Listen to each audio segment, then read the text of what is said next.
This is the first live read-through of a series that I've written.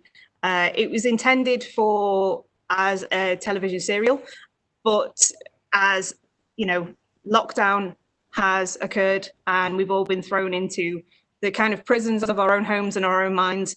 I thought, well, why not? Let's get together and see if we can have a bit of a read-through together, and maybe just pull some pictures and images into your minds of this story. So somebody had asked me why I wanted to, why sort of dig up the past, why this period in history. And one of my reasons for doing it was because I wanted to give a voice back to characters, well, to actual people who were alive in history, some really incredible people who literally are just a footnote. You know, their voices have been taken away, their achievements have been lost. And I know that the beautiful thing about historical drama and creative license and what have you is that you can have that kind of filling in as the writer and be like, okay, this might make a really nice story. But I did a lot of research and I've tried to keep to as much a reality of events that happened and the way that they unfolded, as well as trying to look at how and why they maybe came to be. Because there are a number of events that are like, well, this happened, then this happened, then this happened. But things don't just happen that way. There's always a build-up, there's a catalyst, there's a reaction. Things don't just happen to be. So that's what I wanted to explore. And hopefully that's, you know, what we will get to explore in the series and beyond. I've got a wonderful collection of cast here with me, some lovely, lovely, wonderful people who have been very kind enough to jump on board with my crazy scheme. So I would like to, I'd like to sort of introduce the cast members, and as well, actually, on the side there's a live chat. So if you've got any questions or anything, please feel free to pop them in the live chat. We'll do our best to answer anything we can. I'm going to introduce the cast in a second, because the other reason for doing this now is because last week we found out that Chester Zoo was being told that they could potentially not reopen at all. Since then, things have changed, but their numbers are still going to be incredibly limited. And they do some fantastic work at the zoo. And there are animals that still need feeding and need to be cared for. But the work that Chester Zoo do goes so far beyond the zoo itself as well. They reach out globally. They've got projects all over the place that are concerned with education, conservation, and the conservation of animals and species, and also of spaces and habitats. And so for me, it's really important to try and support them and ensure that they can keep going, especially at this time. So one of the reasons that we're doing this tonight is hopefully if you tune in and you enjoy it and you listen, that afterwards, don't go during the time, but afterwards, go along to our GoFundMe. I think there's a link just at the bottom here or in the description, and see about, you know, if you can possibly make a little bit of a donation. We're trying to raise £500 for them. And so if we can hit that target, that would be great. You know, I appreciate again that times are really difficult. So if you can't give, don't worry, that's fine. If you can just give £1 or £2, that's amazing as well. Thank you very much. So with that said, I would like to introduce our cast members. So I think we'll start with our narrators first. So I said I wasn't going to do that. I will introduce by name. We're going to go with Jane Hamlet, first of all. Hi, I'm Jane. I am narrator 1 in this episode, and from the next episode, I will be Boudica. Brilliant. Thank you very much, Jane. And we've got Alice Wyatt. That's me. I'm Alice, and I'm narrator 2 in this episode, and from episode 2 onwards, I will be Merla. Brilliant. Yes. next we have the incredible and wonderful Mr. David Bradley. Hi, yeah, I'm playing Prasutagus. I've become a good friend of the Boaty company. I was looking for a break, and they provided a window of opportunity at this stage in my career, and I'm looking forward to it very much. Oh, thank you. So David is going to be the king of the Iceni, which is amazing. Next we have Rebecca McLaughlin. Hello, I'm Rebecca, and I'm playing Branwen, who's the youngest of Prasutagus and Boudica's daughters. I'm Laura Harris, and I'm going to be playing Aronwyn, who is the eldest of Prasutagus and Boudica's daughters. Next we have Curtis Ledgem. Hi, I'm Curtis, and I'm playing Decarius and Epona. Brilliant. We also have Amy Lou Harris. Hello, I'm Amy, and I'm going to be playing Malo and Lena. Nice. Two very contrasting characters there. Yeah. We have next Sean Goss. Hi, I'm Sean. I'll be playing Junius the Roman and Agro the Savage, Iceni. No judgment there at all. Brilliant. Next we have Harley Piers. Hello, my name is Harley, and I will be playing Paulinus and also Fausto. Brilliant. Next we have Kylie Cadwallader. Oh, sorry, Kylie. You are muted. Unmute me. There we go. My name is Kylie, and I will be playing Catus Decianus and Tyro. Brilliant. Thank you.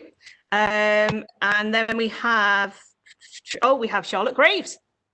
Hi, I'm Charlotte, and I'll be playing Sabina, the wife of Catus Decianus, and Flacca. Brilliant. Thank you. So yeah, Charlotte playing Sabina Lupa and Flacca in this episode. Next we have Elric Cadwallader. Hello, I'm Elric, and I should be playing Arvo and Caliminus. Excellent. And then we have the wonderful, the lovely Emily Sheriff. Hello, my name's Emily. I will be playing Carbo and Calticus. And I do love Carbo. So yes, so that's everybody kind of introduced. I've actually managed to get on and get sorted a little bit ahead of time, so hopefully that's good. But at least everything's working, so that's really, really wonderful. Because as you can see, we don't have a massive technical support team. Me and Alice, and we have T, who's in the cupboard there. So the T that appears on the screen, if you want to say hi, T, you can. I've actually managed to get sorted a little bit over. There's T. So hopefully that's good. Bye. Brilliant. That's me talking back. So yeah, brilliant. So without any further ado, I feel I'd like to hand over to Jane. Boudica, Flame of the Iceni, Episode 1, Oaths, by Laura J. Harris. Noise. In the black, we hear the sounds of battle. Iron on iron, the shriek of horses, men and women fighting and dying. Then a pocket of silence. Fade in. Exterior, a battlefield, England, 61 AD afternoon. We are in the middle of a pitched battle on open ground. Maniples of Roman infantry and cavalry swirl around us in a rush of iron and blood. They clash with the chariots, warriors, and skirmishers of the native tribes of Britannia, now all united against their common Roman enemy. United under one leader, Boudica, Queen of the Iceni. Boudica's great scythe-wheeled war chariot hurtles into frame, skidding sideways at her masterful handling. Bracing for impact, the Roman front realize all too late that she never intended to collide head-on with them. In a bounty of blood and agony, the scythed wheels cut through the order of the Roman wall, opening up a gap for Boudica's warriors. They flood through the gap, devastating the Roman line. But with... Somewhere on the battlefield, Aronwyn, daughter to Prasutagus and Boudica, rises into frame after dispatching the enemy. Her face is painted in woad, blood, and rage. In her left hand, she wields an axe. In her right, a bloodied sword. She looks around her, her chest rising and falling with exhaustion as she takes in the scene.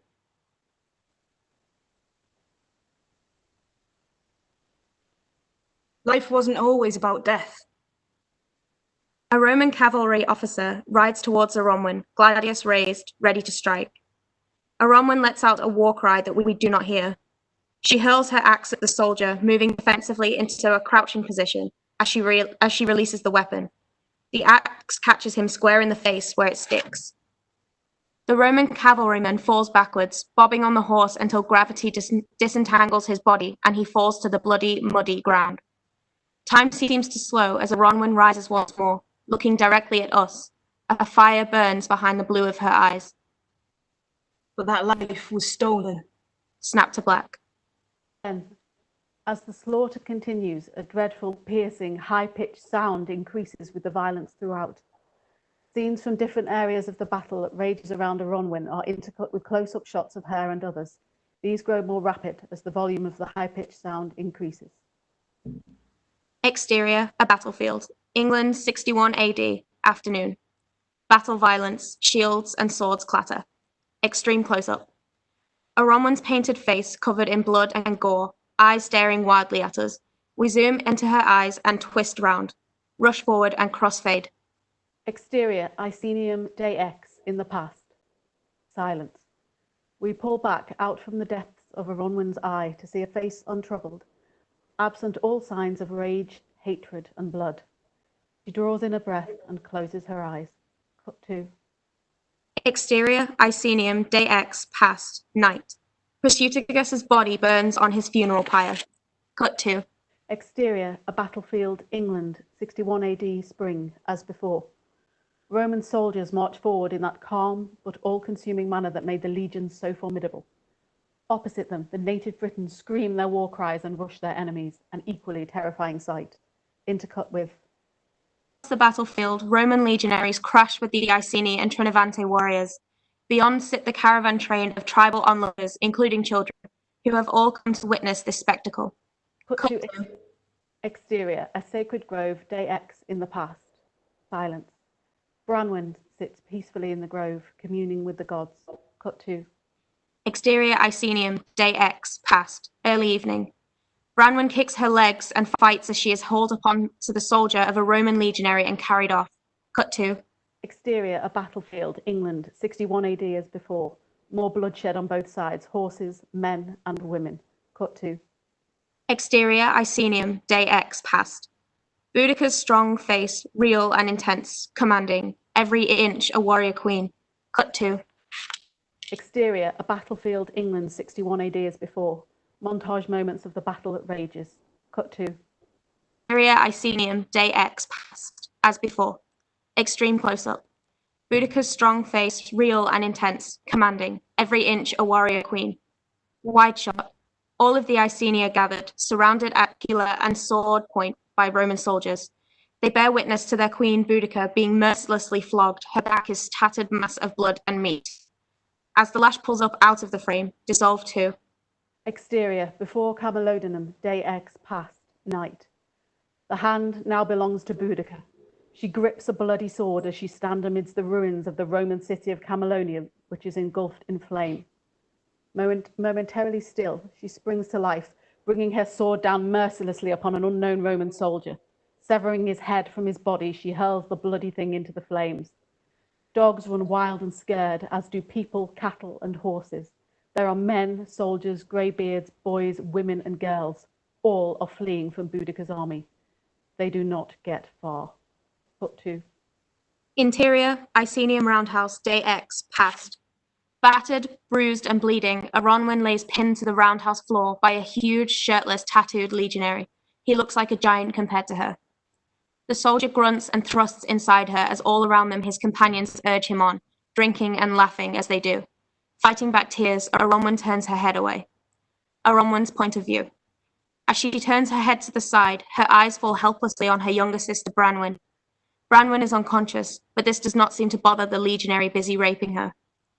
Knowing that she can do nothing to help her sister, Aronwin looks away to her left, where her gaze meets with that of a brutal-looking, one-eyed Optio, who is waiting to go another round with her. He bites his nails, spitting the shards on the floor. He smiles viciously at her. She closes her eyes. Cut to. Exterior, a battlefield, England 61 AD as before. Extreme close-up, a Ronman's face, eye closed. She is once more covered in woad and blood and gore. Her eyes fly suddenly and accusingly open.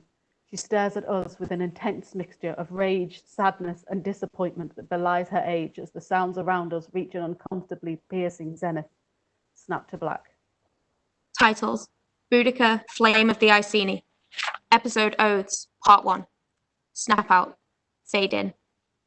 Exterior, long Roman road, England, 60 AD, afternoon, winter. Prasutagus, king of the Iceni, rides at the head of a small retinue, which includes his sword-bearer, Malo, and his two legitimate daughters, Aronwyn and Branwen. They are braced against the biting winter weather. They ride in silence towards the large Romanized town of Camulodunum, modern-day Colchester. Branwen, the younger of Prasutagus' daughters, seems apprehensive. Riding on the left of her father, she glances past him towards her sister, seeking reassurance. Aronwyn rides proud, her back straight, eyes forward. Branwen looks around at the others of their party. None seem to feel the anxiety that she does. Prasutagus notices this unease in his youngest daughter and minutely tilts his head to regard her. He smiles and throws her a wink. She instantly smiles in return, taking in a breath and sitting a little straighter, a little prouder, like her sister. Prasutagus nods and turns his eyes back towards the road. Wide shot. Iceni party riding away from us towards Camulodunum. Cut to. Exterior, before Camulodunum, evening. Prasutagus and his retinue approaching the main gate of the town. Text: Camulodunum, Britannia, 60 AD. We note a particularly heavy military presence at the gate and within the town itself. The Iceni party gain entry without exchanging words as Malo hands over a document to the lead guard. He eyes the seal first and the document itself before returning it to Malo and gesturing with a dismissive nod that they may enter. There is a sense of subdued hostility from the surrounding Roman soldiers as Prasutagus and his retinue pass through the gate, which is somewhat ominously pulled shut behind them. Although the closing of the gate is a standard evening procedure, it seems menacing, and looking back, Branwen catches the eye of the lead guard. He spits on the floor, his eyes never leaving hers. Cut to. Interior, tablinum of main Principia building, minutes later. This is a very ordered room, decorated with statues honouring a number of Roman gods, including the deified Emperor Nero and the standards of those legions currently stationed in the town. Despite the order of the room, there is a sense of swift preparation. Slaves come and go with urgency. Prasutagus and Malo exchange glances. What is going on? Gaius Suetonius Paulinus, the Roman governor in Britannia, is seated at the far end of the room behind a great wooden desk. It's overrun with papers awaiting his eye and his signature. There are also a number of maps, cross-sectioned to show the border lines for the various tribal lands that make up the island of Britannia. As they approach Paulinus, Prasutagus' eye lights on a particular map.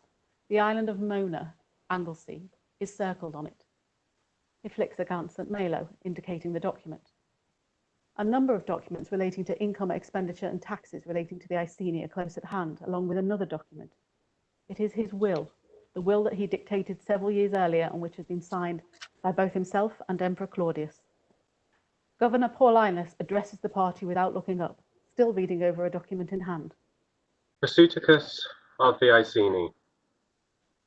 Prasutagus, king of the Iceni. Paulinus looks up sharply, handing the document over to a waiting slave. He does not look at the slave, but instead locks eyes with Malo. Take this to Tukari and Arvo. Slave nods, taking the paper from Paulinus and executing an efficient and respectful bow, moves off quickly. Paulinus' gaze shifts to Prasutagus. Prasutagus, client king serving at the pleasure and mercy of the living god and imperial Caesar, undisputed ruler of the civilized world, Emperor Nero. As he addresses them, Paulinus rises from his seat and approaches the group. Although his eyes are now locked with Prasutagus, his chastisement is meant for Malo. He draws near and pauses. After several intense moments, Paulinus lifts and extends his open palm to Prasutagus. Close at hand, Malo's rage is palpable. Prasutagus' eyebrow flicks involuntarily, his jaw clenched with restraint. After another moment, Prasutagus takes Paulinus's arm, accepting him in the traditional Roman manner. You and your party are most welcome. Governor? After another moment, the two men release their grip, though neither takes a step back. Malo sneers a derisive snort and looks though he would spit upon the floor. He does not. Paulinus regards him. Your dog seems agitated, Prasutagus. Malo responds before Prasutagus can form an answer. This dog will feed on the marrow of your bones one day, Governor. Something about feeding, I believe. Malo grins. It is an unnerving sight. You must be Prasutagus' sword bearer. Malo, isn't it? Malo remains still. The grin has not quite dissipated, but it has certainly changed. It is. Where is the Procurator? Paulinus seems to twitch at the mention of the Procurator, Catus Decianus. He recovers swiftly enough, but is fooling no one. The two men clearly do not get on. Where are my manners? Chalice, fetch wine for my guests, and water for the girls. A slight Greek slave sitting in the corner taking notes on a clay tablet stands, bows, and exits the room. During this interlude, nobody speaks. Bronwyn looks around nervously. Aronwyn glowers at Paulinus. Returning with two slaves, Pallas takes up his position at his writing desk once more. The slaves each carry a tray containing a mixture of clay cups containing wine and wooden cups containing water. Each of the Iceni entourage takes up a cup of unwatered wine. Aronwyn also picks up a cup of wine. Seeing this, Prasutagus' eyebrow twitches slightly, indicating his disapproval. 3 cups remain, 1 clay and 2 wooden. Not wishing to cause any trouble, Prasutagus takes a cup of water and hands the other to Branwen. Paulinus is the last to take up the final clay cup. He raises his arm, proposing a toast. To the continuation of a fruitful alliance. To future generations, and the oaths made by their forebears. A moment passes. Paulinus' cup is at his lips, although he does not drink immediately, understanding the meaning behind Prasutagus' words. For the briefest of moments, his eyes find Branwen, then Aronwen, and in an instant they return to Prasutagus. Promises kept. Paulinus drinks, follows almost immediately by Prasutagus, and then the rest, apart from Aronwen, who simply raises the cup to her lips and then lowers it once more. Branwen watches all that goes on, eager to understand why it feels so tense in the room. She sips her water. Paulinus indicates for a slave to fetch Prasutagus a cup of wine, taking away the water himself. Prasutagus drinks from it and nods his approval. I thought you Romans preferred to water your wine. Tastes of our people may differ, but compromise, Prasutagus. That is the key. The wheel of the empire continues to turn because of compromise and sacrifice. About to respond, Prasutagus is interrupted by the arrival of Decurion Arvo and another soldier. Malo's eyes widen as he realizes that the man trailing the newcomer is his now grown-up son, Ducarius, called Decarius by the Romans, who was taken as a hostage in 47 AD following his own part in the Iceni revolt. Now 24 years old, Decarius has not seen his father in 13 years. The Iceni tribesman, his boy, appears every inch a Roman legionary, the enemy. Only his auburn hair, close cut at the sides, but which includes a lengthy lock currently top-knotted and the shadow of a moustache and chin strap, appear to reveal anything of his true heritage. Both Arvo and Decarius salute Paulinus, who nods. They remain stock still near the entrance, eyes forward. Ducarius. Decurion Arvo, sir. Presenting Auxiliary Decarius, decorated cavalryman attached to the 20th Legion. Malo seethes visibly. Decarius does his best to keep his eyes forward, standing rigidly to attention as he has been trained to do. Your son, I believe. My son was stolen, taken from me by Rome in his 11th summer. After his father took up arms against Rome. Rescinding his promise of fealty to the empire, breaking his oath, and revealing himself to be unworthy of the hand of friendship extended by the late Emperor Claudius. Thick tension descends upon the room. Everyone present is aware of it. Roman hands twitch towards the gladii at their sides. Melo spits out a vitriolic response in his native Iceni tongue. Prasutagus raises his hand. A past indiscretion, for which many compromises have been made. Melo stands down. Paulinus nods. The legionaries relax a little. I have had rooms prepared for your men in the unused barracks near the granary. You and your daughters will enjoy the hospitality of the Procurator's household. Quintus Decianus owns a villa near the East Gate, I believe. You are well informed. The granary barracks are close to the South Gate. Silence. Not a problem. Should it be? I can't see why. Prasutagus looks between Melo and Dicarius, then to Aronwen, who gives a sharp, firm nod, silently affirming that she will protect her sister with her life. The remainder of Prasutagus' retinue, 4 battle-scarred Iceni warriors, glare at Paulinus with unbridled hatred, but they will do as their king commands. I want no trouble. There will be none. I will have anyone, legionary or private citizen, who dares make trouble for your men flogged and paraded naked through the town. And my girls? Paulinus suddenly becomes very serious, revealing the most honest version of himself that Prasutagus has seen to date. I can assure you, Prasutagus, any man foolish enough to even glance in the direction of your daughters with anything less than the respect that he would extend to a Vestal virgin holds his life lightly. That man I will personally flog until he can no longer stand, at which time I will have his worthless carcass crucified, regardless of rank or status. Have my word. Prasutagus nods. Dicarian Arthur, Sir? would you be kind enough to escort these men to the granary barracks? Yes, sir. You are by no means under house arrest. There is much to see and do in Camulodunum. Prasutagus raises his chin at Melo briefly. It is a gesture that says, "Be on your guard." The warriors fall in line behind Melo, who glares with ferocity at Paulinus. Coming face to face with his son for the first time in years, Melo pauses only momentarily. Their eyes meet for the briefest time before Melo passes Dicarius.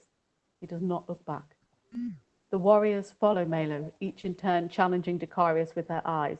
To their chagrin, he stares straight ahead, unwavering. The last warrior to pass him appears to be about the same age. He is large and somewhat brutish, with an air of barely contained wild rage about him. His name is Agro. Agro shoulder barges Dicarius as he exits. Dicarius stands firm, much to Agro's annoyance. Dicarius? Sir? You will see Prasutagus' daughters safely delivered into the hands of Decianus' wife before reporting back here. Yes, sir. Dicarius turns his body but remains at attention, waiting. Prasutagus places his hand on Branwen's shoulder, lifting her chin with his forefinger.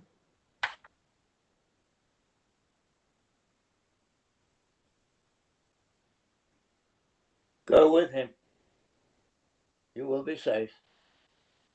Aronwen takes her sister's hand. Branwen still looks uncertain. Yes, father. The 2 girls step out of the room, followed by Dicarius. Prasutagus watches them go before returning his attention to Paulinus. Paulinus grins, although it is not a nice sight, and indicates that Prasutagus should also sit. The king of the Iceni does as he is instructed. Cut 2. Exterior, before the Principia building, moments later. Various groups of legionaries moving through the town near the Principia building slow and stare at the girls as they exit. Some literally stop in their tracks. Dicarius steps out in front of the sisters, who have paused just beyond the door. He indicates their path and begins to walk. Come on. It's this way. The sooner we're out to the open, the better. Aronwen stops. Are you afraid, little Roman? Don't call me that. It's what you are. And what are you? I am the firstborn daughter of Prasutagus, king of the Iceni, and future queen of my people. Taking Aronwin by the arm, Dicarius moves them on a few paces, subtly indicating to the massing Roman soldiers around them. That may be so. To them, you are a savage.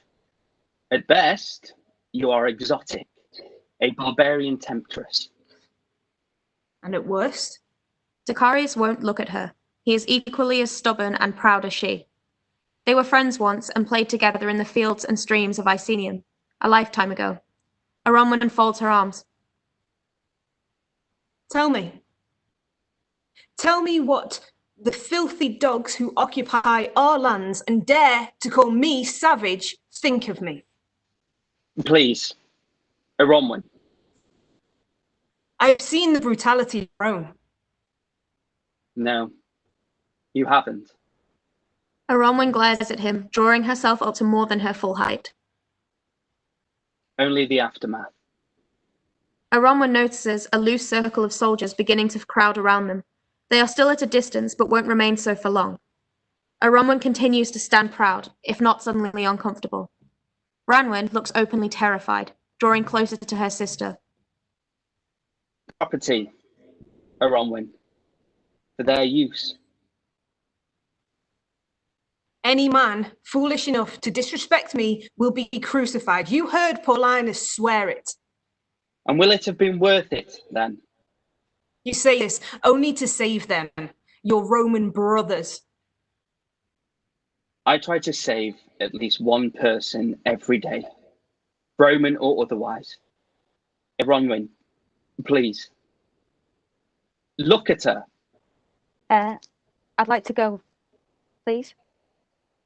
I do not fear them. I do. Aronwin snorts derisively. I do. Backing down, Aronwin juts out her chin, indicating that they should continue toward the house. As they begin to move off, following Dicarius, Aronwin wraps a protective arm around Branwen. Several of the soldiers call after them. Aronwin throws a defiant glance back over her shoulder, but restrains the urge to spit her contempt for them upon the ground. Cut to Exterior, the granary barracks, Camulodunum, several minutes later. 2 Roman legionaries, Junius and Flaccus, watch with open disgust as Arvo shows Malo and his men to the barracks. Junius picks his teeth with a small knife and spits upon the ground as the troop pass by. Their contempt for the warriors appears to extend to Arvo as well. This way. Agro sneers at the legionaries before following the decurion inside the barracks. Cut to Interior, the granary barracks continuous. Inside, the barracks contain a number of bunks. They are plain and simple, but have all the necessities, the epitome of Roman efficiency for the rank and file. The place appears dark and dank to the Iceni. The warriors take a look around, unimpressed. This is what Rome offers us. You will be comfortable here. I would not keep my horse in such a shithole.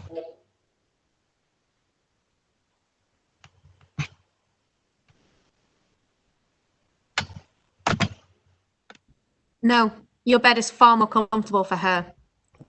The Iceni laugh, and, after a moment, the young warriors go about choosing their bunks. As Arvo turns to leave, Malo places a hand on his arm. You are not Roman.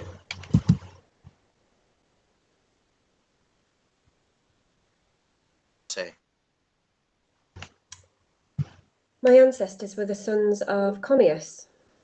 Arvo gives a slow nod, but it is clear that he is not willing to speak further on the matter. You are Dicarius's commander. I am.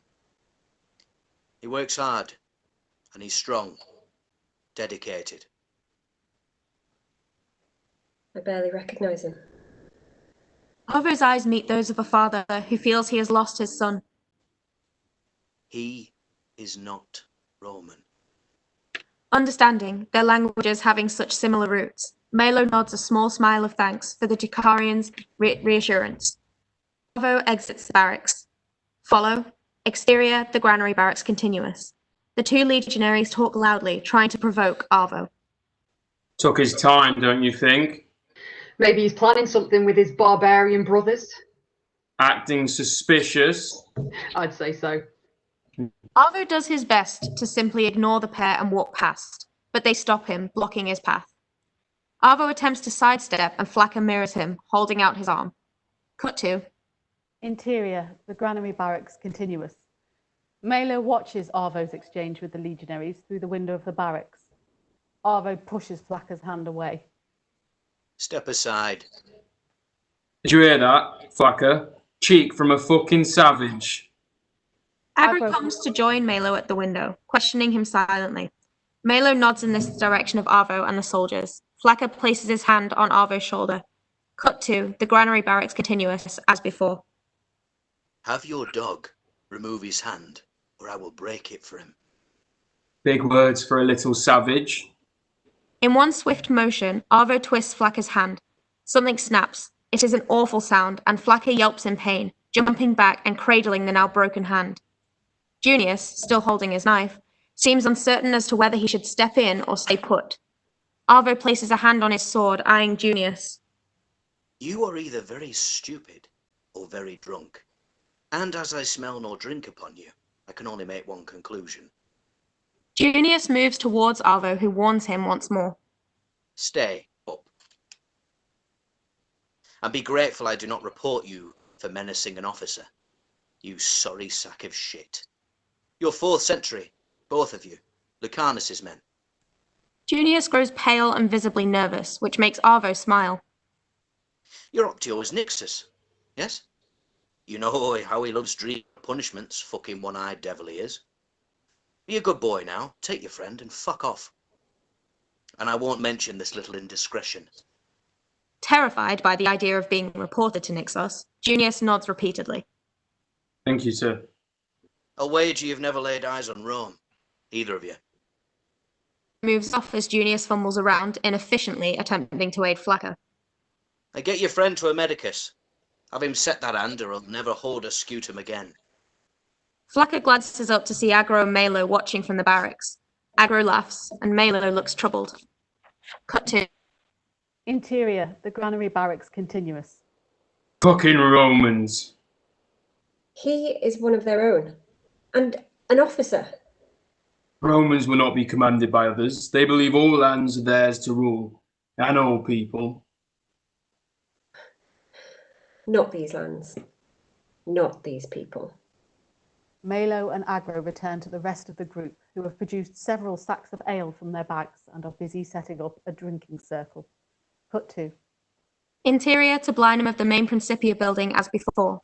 Prasutagus and Paulinus are both now seated at the large desk. They appear to be on more level footing. We'll be aware of the Emperor's passing. Claudius was a good man. He was. But, unfortunately, good men don't rule for long in this world. And Paulinus is interrupted by a commotion beyond this inner room.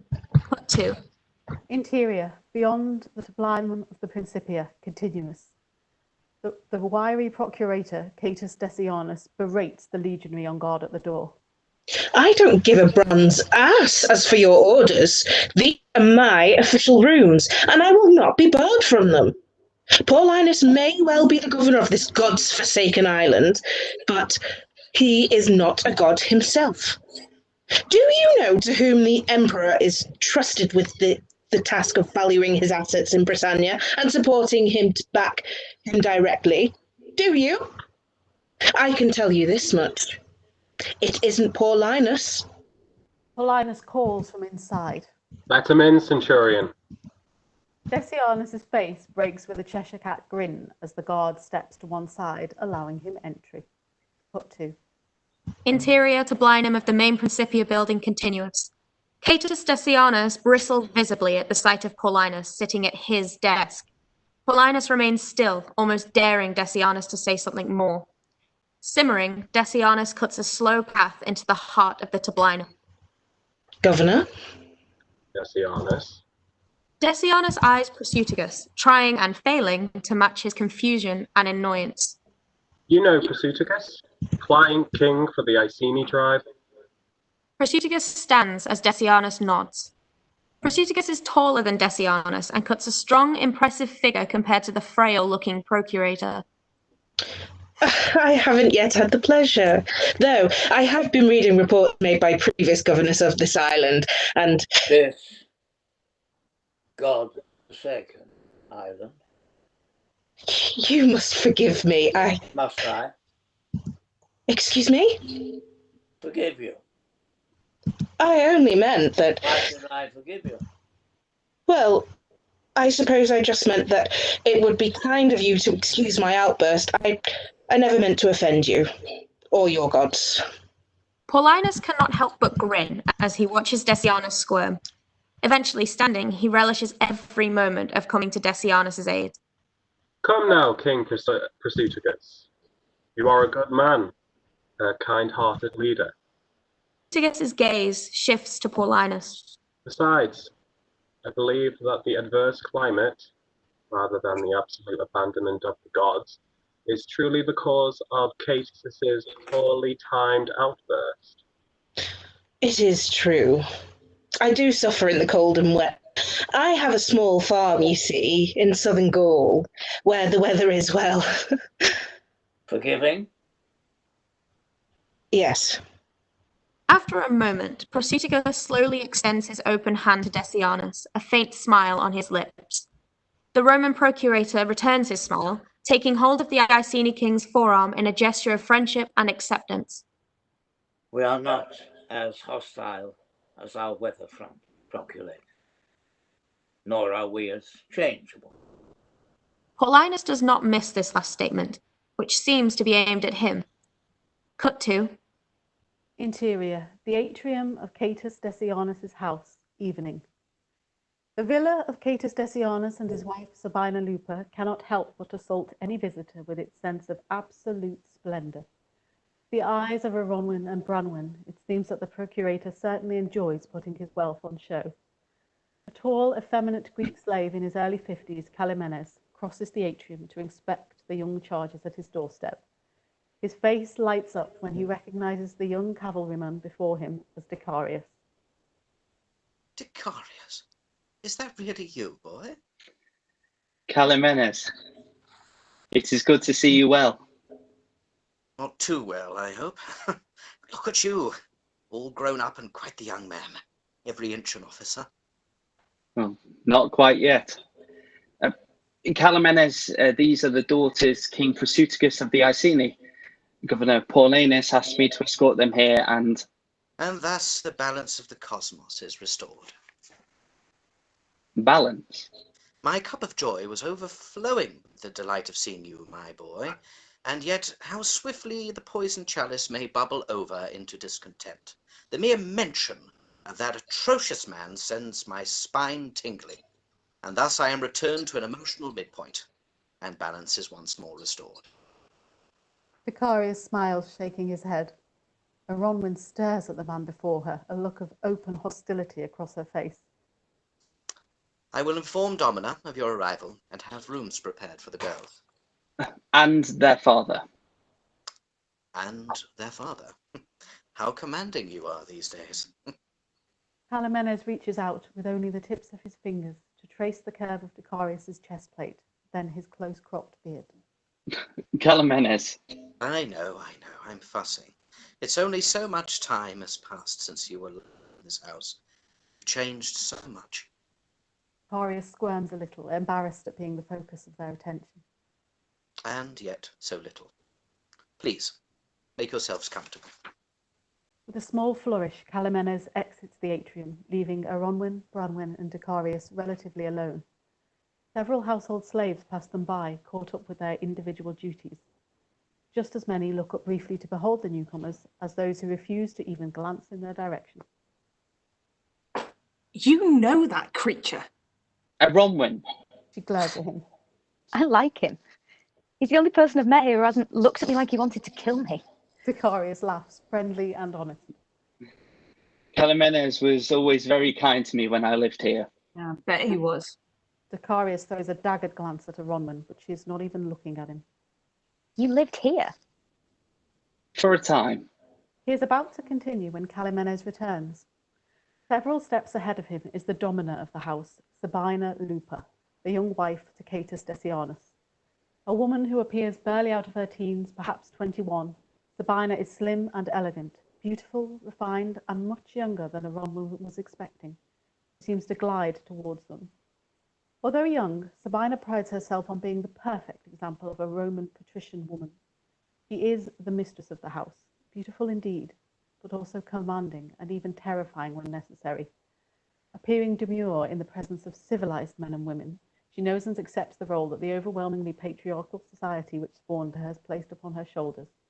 She is at least 25 years younger than her husband and is, as Aronwen notices, also slightly younger than Dicarius.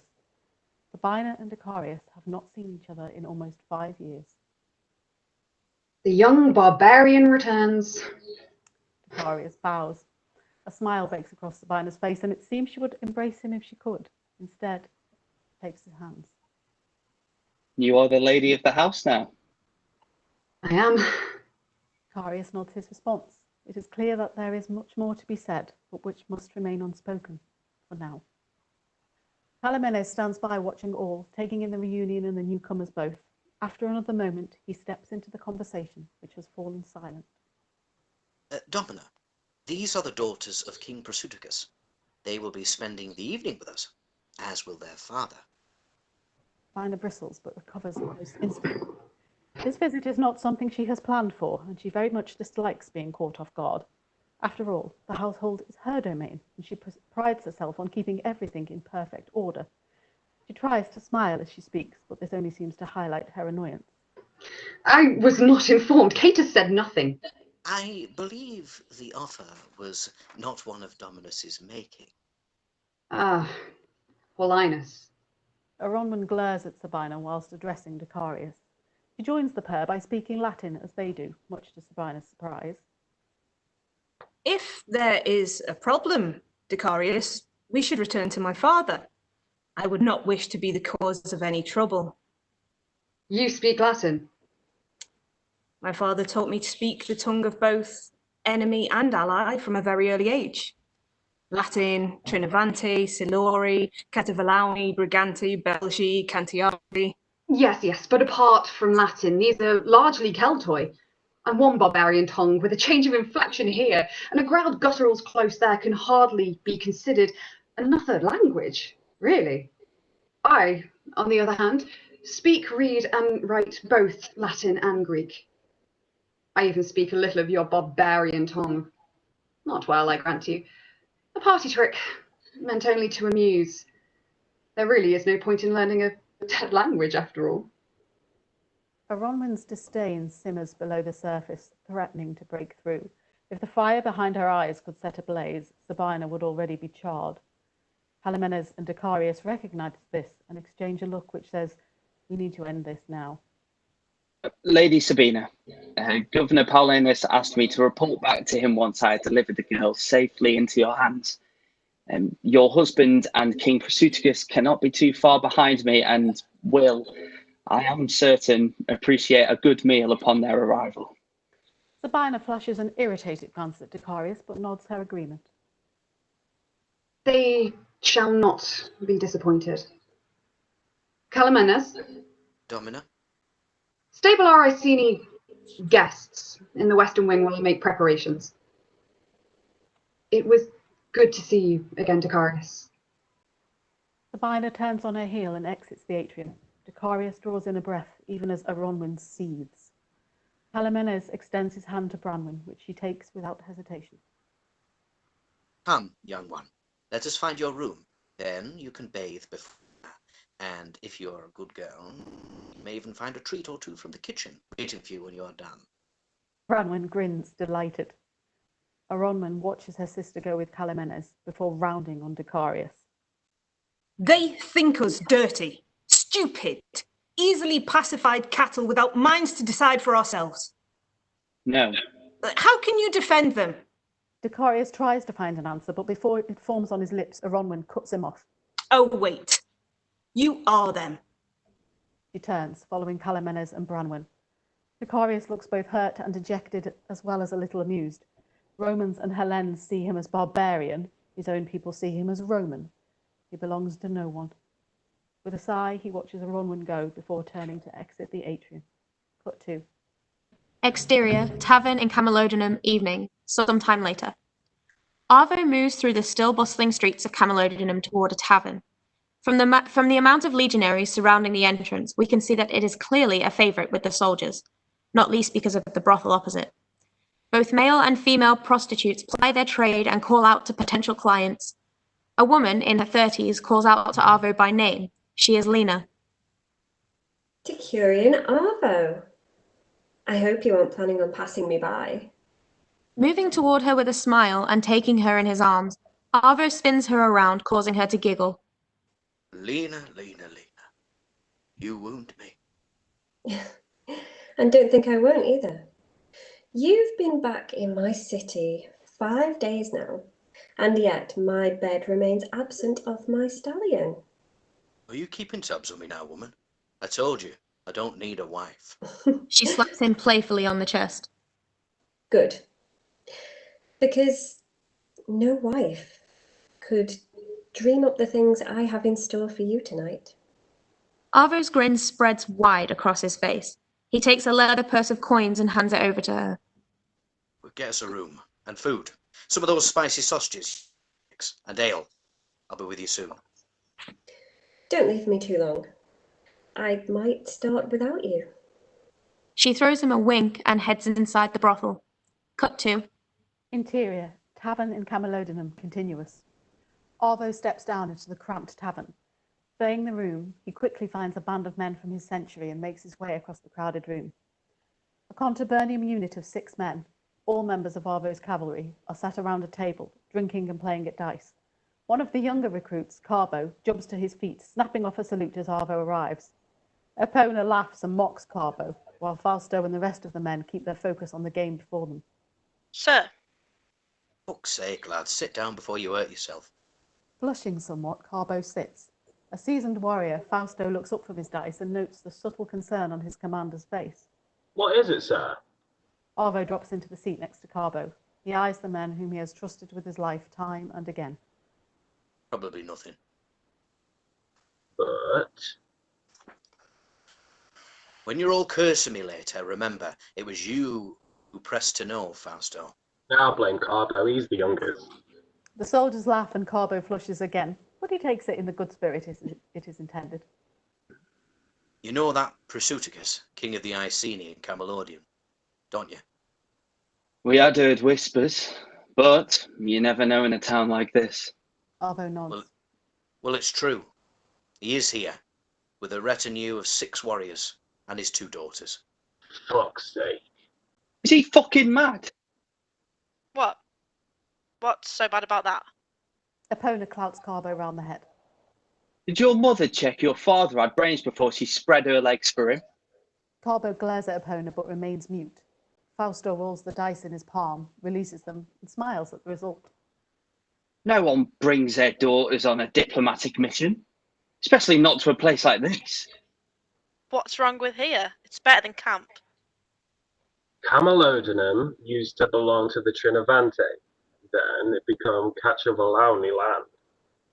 And it passed back and forth between the 2 tribes for generations, each claiming it as their own. Oh, man knows his chronicles. Until the rebel Prasutagus tried to extend the Cacciavalauni lands into Atrebate territory, which was when their king, Boudica, fled to Rome and... The lesson in tribal diplomacy can wait, Fausto. More pressing is the fact that I may have just broken a soldier's hand. Fausto sits up, turning his full attention towards his commander. Huh? Well, the man was a cock. I don't doubt that he and his friend would have pummeled me into an unconscious mess and robbed me blind. I gave him fair warning. Fausto nods his approval. Sounds like he deserved it. Only now, I fear they might retaliate against the Iceni warriors holed up at the granary barracks. Oh, fuck! Why would they do that? Epona swings at him again. This time Carbo dodges a smack aimed at his head. You're learning. Carbo smiles. Because they have decided that we are all barbarians together. Oh, Italian cunts.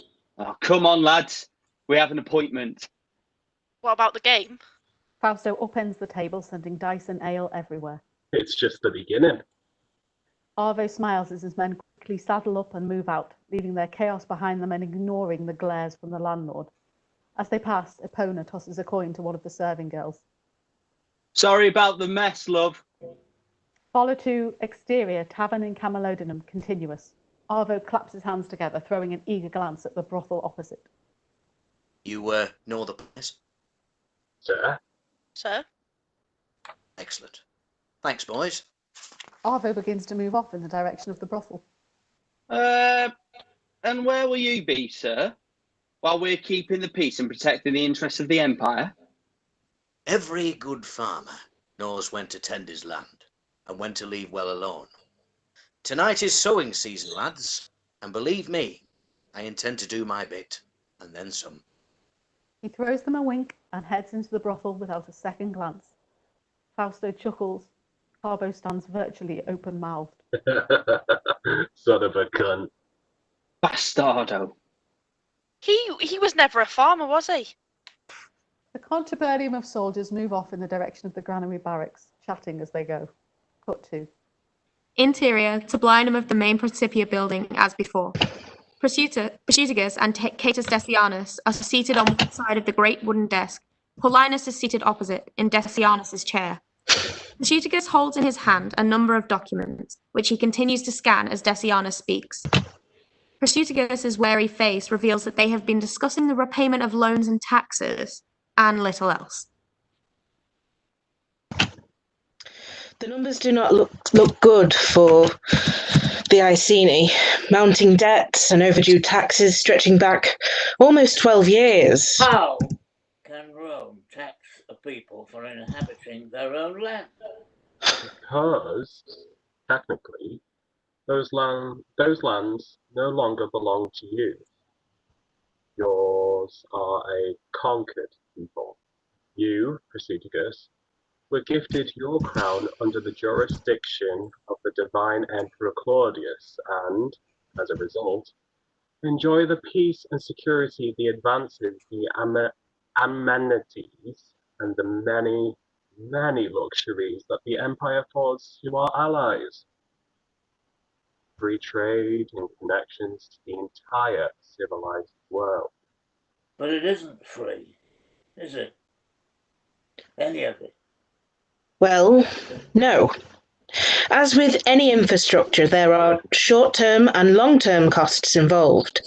And with the passing of the divine Claudius, Emperor Nero has requested a strategic assessment of all assets and understandably wishes to see some positive movement on this account. Well, I am trying.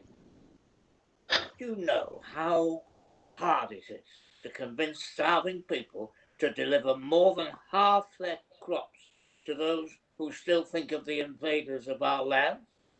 Well, I understand that when the fields have not flourished as they should and have yielded far too little to sustain us through the winter.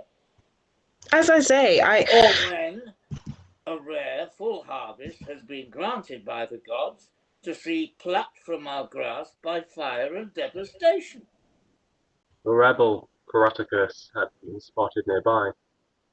We sought to drive him out of hiding. Prasutagus jumps to his feet. My people have been loyal to Rome. Paulinus also stands, meeting Prasutagus's stare. Until they rebelled against Rome.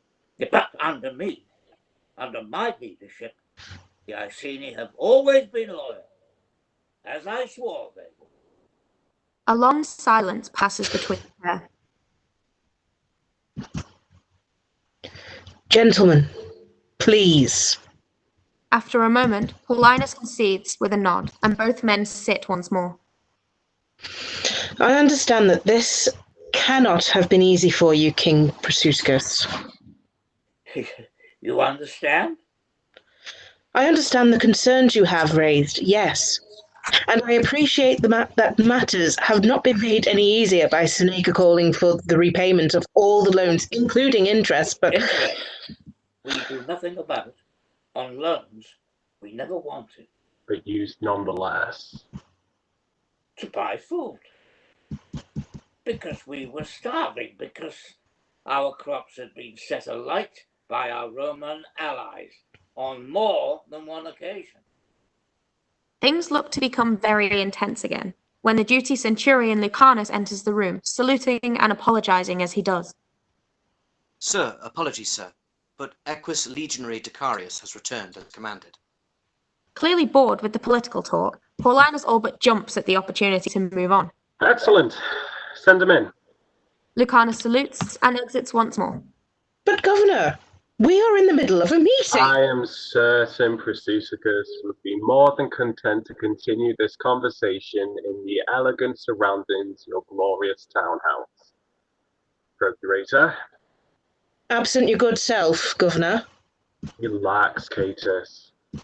I doubt the good king would murder you in your own home, especially with his daughters present. That was not my concern, but... Besides, a pretty young wife he looks. Will have wrangled a fine meal together by now. Best not to disappoint her, eh? Annoyed at this disrespectful mention of Sabina, Decianus flushes and gathers up all the papers he feels are necessary for their continued examination. As the Procurator moves towards the exit, Prasutagus reaches for the copy of his will. Paulinus' hand falls on it and remains there for a moment, his eyes locked with Prasutagus. He looks down at the document, and then plucking it up and folding it in half, he eventually hands the will to Prasutagus.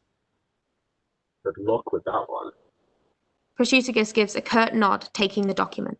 He turns to exit the tablinum and smiles warmly at Decarius, who is just entering the room. Decarius gives a small bow of his head, aware of Paulinus' gaze on him. It is good to see you well, Decarius. And you, King Prasutagus. Prasutagus joins Catus Decianus, and the pair exit the tablinum of the Principia. Cut to Exterior, the granary barracks as before. Fausto, Carbo, Epona, and their comrades arrive at the granary barracks. They can hear a commotion inside, but it sounds like the joyful revelry of drunken friends rather than anything untoward. Well, seems quiet enough to me. Oh, come on. Father's off dipping his wick while we're in town. I don't see why we can't enjoy ourselves too. I suppose that's the perks of being an officer. Oh, we do. We have to babysit the damn barbarians. Epona! You know that's what they call us, right? The other legions. Oh, like I give a shit what some Italian cock thinks of me. Oh, no offence, Carbo. None taken. So, you don't mind those Italian cocks, no offense, Carbo, disrespecting your fellow brothers or Articurian? I didn't say that. So, if one of them cocks from, say, the 6th cohort were to disrespect your brothers in arms? I'd serve him his arse and make sure he thanked me for the privilege. Good. Why? 'Cause here come a whole bag of cocks, and I have a feeling they're about to disrespect us. Hand to see Flaccus, Junius, and 15 other legionaries approaching.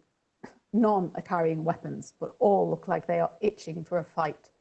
Put to Interior tablinum of the Principia as before. Decarius remains stood to attention. Paulinus moves about the room, still reading over documents and handing them to his staff to copy out and adjust. Thank you for returning so swiftly, Decarius. You don't know the headache that was beginning to form. Sir. So, you know King Prasutagus well. I knew him, sir. Paulinus nods, understanding. And his daughters? We were children together. Paulinus nods again, smiling a little as he acknowledges that Decarius is not about to slip up with information. He has to guard his tongue for many years. Paulinus returns to take a seat behind the desk. The name you use is not your given name. Was that your choice? It just sort of happened, sir. What do you mean? Expand. I was named for the champion of the Insubris, Ducarius, an ancestor my forebears trace our lineage to. I know of Ducarius, a hero of the forces allied to the mighty fallen Carthage. He was the man responsible for passing Consul Gaius Flaminius ahead from his shoulders at the battleground of Tresamine. If I am not mistaken. You are correct, sir. Ducarius stands silently. 15,000 Roman soldiers lost their lives that day. More than 6,000 were captured. Others fled into Etruria. Yes, sir. Silence. Paulinus watches Ducarius. But this was all a very long time ago. Most common soldiers would neither know or care about the name of some long-forgotten Gaul. Why should this spur you to change your name? Forgive me, sir. I do not wish to correct you, but... It was not your choice. Yes. Continue. The men in the first centuries I first joined with, and the Principia I first joined, they heard Ducarius rather than Ducarius, and believed me to be my father's 10th son. A smile spreads across Paulinus's face. He even laughs a little. Ah. See. They believed my father to have been blessed by Fortuna herself to have sprung so many sons. It became a routine before battle that they would all ruffle my hair. Ha! You became their lucky charm. I did, sir. The powerful charm, Ducarius. And you will know there's no more superstitious men than a soldier. So, this routine, this new name, helped you adjust to your new life? It did, sir. And what did you think, Ducarius? You count yourself lucky? You touched by Fortuna? Ducarius remains silent for a moment, contemplating his response. I cannot speak for the gods, sir, or even guess at their plans for me. And so the truth at the heart of this all, the matter behind Ducarius is... I don't know much about truth either, sir. Not in the way you mean. That, again, seems to be the realm of the gods. All I know is that my father has no great stream of heirs. My mother died when I was young. I was their son. Cut to. Interior, the granary barracks as before. Distant and somewhat sombre, Malo sits away from the young warriors, drinking from an aleskin and listening to their ever more ribald and exaggerated stories. He chuckles to himself, shaking his head as Tyro concludes his particularly unlikely tale, but downcast. Distracted by a sudden noise outside, Malo moves towards the window to look out and is surprised to find a handful of legionaries in a defensive position beyond the entrance to the granary barracks. They are squaring up to some 15 or so opposing legionaries. He calls Agro over to take a look. Agro joins him and, after a moment, calls back to the others. Silence! The other warriors fall silent and eventually drift over to the window, also curious. Put to. Exterior, the granary barracks continuous. Junius is attempting to aggravate the auxiliaries. Flacker stands close by, nursing a broken wrist, but has another that he is prepared to use so long as he has backup. How can you say that when it was your Decorian that broke Flacker's wrist? Lyody gave him fair warning. Flacker should have walked away. Flacker does not walk away. No, he runs. Are you calling me a coward? Oh, I don't know. Would you call it cowardice when a man whose pride has been wounded returns with 15 friends to extract revenge? On a diplomatic entourage, I might add. Is that cowardice? Or is that just outright stupidity? I always get those two confused. We are not stupid. I am very pleased to hear it. In that case, you won't mind turning around and fucking right back off to the rock you crawled out from under. Epona laughs out loud. After a moment, Carbo joins in. Hey, fuck you, Spaniard. Oh, come on. Spaniards, Gauls, Thracians, Celts, Italians, Romans. Oh, what does it all matter? We all bleed red. Oh, it matters. That's it. That's all you have? Well, you're certainly no philosopher. Oh, in fact, seems you win the bet, boy. This man is an idiot. Who says I'm an idiot? Carbo? I didn't say anything. He did. Wages 2 sesterci. I completely actually didn't. Wait, 2 sesterci? Think you're clever, do you, Carbo? Allied to these scumbags. And from where I'm standing, we outnumber you at least 2 to 1. So... numbers are clearly not an area in which you excel either. I can see why you're only in the 6th.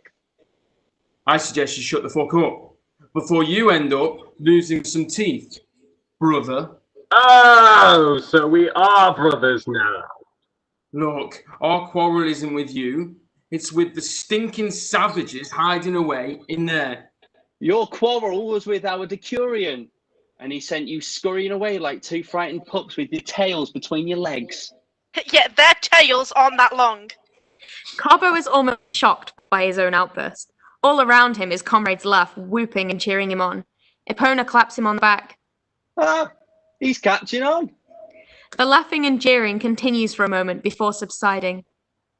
Okay, boys, you've had your fun now. The gelding's found his balls, and we've all had a good laugh. Now I'm going to give you one last chance to turn around and walk away. Funny.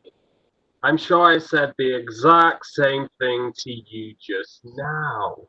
We outnumber you, fucko. At that moment, Malo opens the door to the barrack, and he, Agro, Tyro, Calticus, and other Iceni warriors step out, clearly ready for a fight. You were saying, fucko? View from above. The Icenian auxiliaries rush forward the legionary, who also respond by pressing forward, closing the gap between them. Fists raised, they all call out, whooping, screaming obscenities at one another as they prepare to clash. Snap to black. The end. Yay! Well done, everybody. Oh, thank you. Well done, narrators, as well, because that was a massive task. So well done to you guys. Yeah, thank you. Hey, that's brilliant. Oh, thank you so much, everyone. I really enjoyed that. I hope you all did too, and I hope everybody who's like tuned in to watch enjoyed it as well. That's been amazing. Thank you. That was fun. Do it again next week. Yeah, do you know what? Let's do that. Should we do the next installment? Yeah. Yeah, should we do the next episode? Yeah, I reckon. That's a really good idea, Jane. Let's do that. Do we not be narrators next time? Yeah. No, let's pass that mantle on to someone else. Oh yeah, thank God. Oh, well done, people as well who had a very last minute change with characters as well. Gravy, I know you took on Flacker last minute, so very well done with that. That was excellent. Well done. Harley as well. You also took on Paulinus very last minute as well, didn't you? So, yeah. So thank you very much for that. No, it was a lot of fun, and you know, we get a chance to work with David Bradley. It's just really fantastic. Oh, yes, it's been fabulous. Thank you for joining us as well tonight, David. It's been amazing. Well, can I just say, I've never done anything like that before, and it was great fun. And as a friend and an absolute fan of the Boaties, it was a pleasure working with you all. So, Love you, David. Oh, we did. I'll see you next week. Yeah. Yeah, definitely. Yeah, same time next week, everybody. We've got some really lovely comments rolling in, so thank you again. And if you can, donate to the GoFundMe for Chester Zoo. Everyone who's watching, please do. If you can't, that's fine. Also, tune in next week, and we'll carry on with this tale. Thank you very much. Goodbye, everybody. Bye. Thanks, David. Bye. Bye, David. Bye. Bye, David. Bye. Bye, all. Bye. Yeah. Oh no, that was fun. That was excellent. That is.